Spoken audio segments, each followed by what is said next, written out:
What's going on, my broskiis? My name is Toadski, back again, here to bring you guys yet another Dokkan battle video. And today we're going to be just going through the most recent Dokkan event that just came out for Master Roshi. He just debuted as his Dokkan Fest exclusive. The unit's actually pretty decent, but look, personally, I'm not going to be pulling for this guy at all. We're going to be conserving our Dragon Stones for the next big event, likely for the anniversary. We'll wait and see if anything big happens between now and then, potentially New Year's. But yeah, this guy's pretty good. But the whole point of this video is because I wanted to showcase this. Now, if you have ever been wondering whether or not you want to jump into Dokkan Battle, this new update that just dropped on Dokkan Battle yesterday introduced a really cool new set of missions that you can complete as a new player. They're honestly very easy to do, and you end up securing all of these characters, and through performing all of these missions and different missions, you can get all these characters Super Attack 10, rainbowed out, completely maxed out. And this is a pretty decent free-to-play team that can beat a lot of content in the game. And it all stems from the leader, of course, with this Goku. This guy has been out for a while on Dokkan, but he just got his Extreme Z Awaken, and he's actually pretty decent. I mean, the leader skill for Saiyan Saga, which is the whole team, gets 130% stats and 4 ki.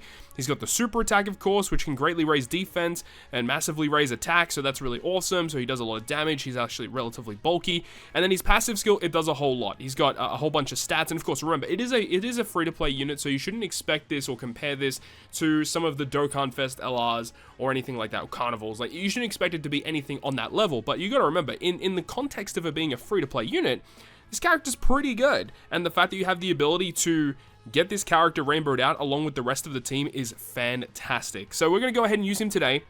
We'll go ahead and take off the items. I'm pretty sure we're not going to need any items against a Dokkan challenge. So let's go ahead and run it, and let's just see how the team goes. And we'll talk about each of these units as they come along here in the rotation. And of course, this is the first time I'm actually taking on this Dokkan event, so we're just doing it for the sake of it. You know, it's just a really, really cool thing that they've done this, because that's one of the things, honestly, that I've personally had an issue with Dokkan Battle, is that when they release, like, the Prime LRs or anything that regards you needing to use free-to-play units, in Dokkan Battle, because of the amount of Dragon Stones that they give out for free, a lot of the time you don't need free-to-play units, but there are some pieces of content that require you to have free-to-play characters. And, you know, the thing is that can be relatively difficult, because the free-to-play units in the game are pretty bad, especially when you can just compare it to some of the, you know, the more recent stuff that has come out in terms of the summonable units. But the fact that we have access to this now, you just play the game, complete the missions, and you get this whole team ready to go for free. Even if you need to beat other Dokkan events to awaken some of your other characters, and you don't have the best teams yet, this is a good way to build this team first on your account, and then it allows you to farm all of the other Dokkan events to then awaken other characters on your account. So we've already briefly talked about Goku. Let's go ahead and have a look at Tien, who's debuted here. This guy's Super Attack greatly raises his defense, massively raises attack for 1 turn, so he stacks defense on Super Attack, which is fantastic. His passive skill, he's got 150% stats, additional 200% and 100% defense when he supers, additional 100% attack and defense, and performs a critical when there is another Bond of Friendship category ally attacking in the same turn, and then he gets additional attack and damage reduction per Rainbow Key Sphere obtained. So Bond of Friendship is what we're looking at. Does Goku actually have Bond of Friendship? He does. So yeah, that already triggers him, and I'm pretty sure Chiaotzu, also on this rotation, will help with that. Massively raising his attack and defense, supreme damage, high chance of stunning, which is cool. And then his passive skill gives stats, additional stats when supering, great chance of evading enemies' attack as the 3rd attacker in a turn. So you just want to keep him on that 3rd rotation, so he will rotate off. And then he says, randomly changes key spheres of a certain type, physical excluded, into physical, so it helps Goku get his 24 key super, or his 18 key super up to 24 key. And he also randomly changes key spheres of a certain type to rainbow once only, and 40% attack and defense when there is another Bond of Friendship category attacking in the same turn. So you can see the synergies already coming across here between these two. Let's go ahead and get started. Let's go ahead and get Goku his 24 key, completely maxed out. Remember that Tien does get additional attack and also damage reduction for every key sphere he gets, so it's actually more beneficial to get him as many as possible. And then Chiaotzu, he's already going to be supering, so we'll just go ahead and do that. And the cool thing is, the attack animations for these free-to-play units also are pretty decent too, all things considered. I mean, this is going to be fine. We might even dodge it. We don't dodge it, but I mean, it does nothing. Goku does get higher stats for every attack that he receives. And the cool thing is because that you can get all of these characters completely maxed out on your account, you can invest into dodge or crit or additional. Of course, read the character's passive ability, because that will, kind of determine how you want to build the character. If a character already has inbuilt dodge, you probably don't want to feed too much into the dodge. Some of these characters will have guaranteed crits or chances to crit, so maybe you can invest more into additionals. So we'll have a look at Yamcha here.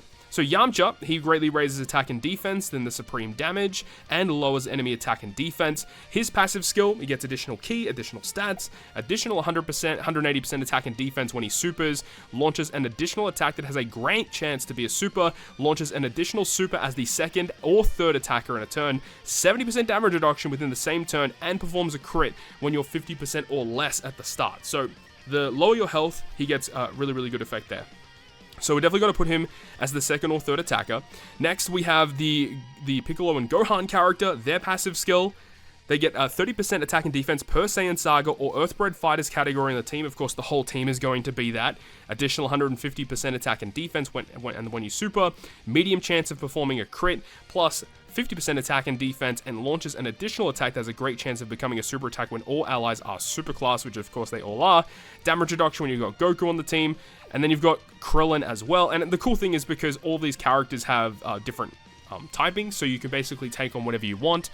And then he does high chance of evading, which is dope. Additional stats when performing a super. Saiyan Saga category allies Ki 1 and 30% attack and defense, so a support, which you love. And then additional Ki 2, attack and defense 50%, and chance of evading enemies' attack, including supers, plus 20%, when the target enemy has attack down or defense down. So realistically, it is better to have Yamcha attack first and then have Krillin attack. So that's what we'll do, but I'm pretty sure we're going to kill him before we even get to that. Let's just do this. Yamcha. And then we'll go ahead and have Krillin. Let's just eat up that AGL Ki Sphere. So let's see some of these attack animations of Gohan and Piccolo. So this is cool, and the fact that it's all Saiyan Saga as well. Saiyan Saga doesn't have like the best representation in Dokkan Battle, so it is cool that they're giving a free team like this. And the thing is you don't even have to run like all this team together. These units are going to be pretty decent outside of their own team, so long as you apply the same rule of either having all superclass, having Earthbred Fighters, or Bond of Friendship. Let's go ahead and do this. Let's have Goku attack. Let's do this. And then Tien, of course, he gets additional damage reduction and attack for every Ki Sphere he obtains. And no 24 Ki Super for Goku. He will be above 18 Ki, so that's fine. We're probably not even going to need Goku anyway. So, of course, and then we get the dodge there, because I did invest a little bit of dodge into Goku, which is dope. Goku coming in. Bing, bam, wham, bam. Thank you, ma'am. Okay. So additional super attack. 12 Ki Super now. Kamehameha. Nice, get that crit. KO. Alright, and I'm pretty sure this is the last phase of Master Roshi. Yeah, it is. It is going to be his last phase. So he is a strength type character. We haven't seen Yamcha's super attack, so we're going to go ahead and show him off first, and then we'll go ahead and have Gohan and Piccolo likely get the kill. I'm not expecting... Oh, we might not even kill this turn, but at least we got Chiaotzu in the end, because as the third attacker in a turn, he does have the additional chance to dodge and stuff like that. Of course, he's not really doing too much here because, this team's actually pretty decent for taking on Dokkan events. So here's the Yamcha super attack, which was really dope. The Spirit Ball. Dope. You get that additional critical. And then Gohan and Piccolo are probably just going to finish him off, especially with type advantage, and especially if we get a crit in there too. The Masenko. Nice. So yeah, pretty easy, nothing too crazy of course, but it's just the fact that if you have ever been thinking about jumping into Dokkan Battle, of course we are coming off of the high of the worldwide download celebration and Global's anniversary and stuff, so you are missing out on a lot there, but whenever you do decide to jump into Dokkan Battle, the fact that they have these panel missions available to you to secure this free-to-play team that you can easily build by completing the missions at hand, and you can have this team ready to go to take on other Dokkan events to help you awaken some of the other characters that you get upon doing pulls on a Dokkan Fest. So that's really awesome. So I really hope you guys did enjoy this one. This was a lot of fun, and it was really cool to get all these characters completely maxed out. So it's cool because I still need to farm some of the the Prime Battle characters, the free-to-play LRs, and I'm sure this is definitely going to help in regards to that. But that's going to wrap it up for me. Thank you so much for watching the video. If you guys did enjoy it, make sure to go ahead and leave a like, and if you want to stay up to date with all the content I post, including more potential Dokkan Battle content, make sure to go ahead and hit the subscribe button down below. On that, guys, I will see you guys within the next video.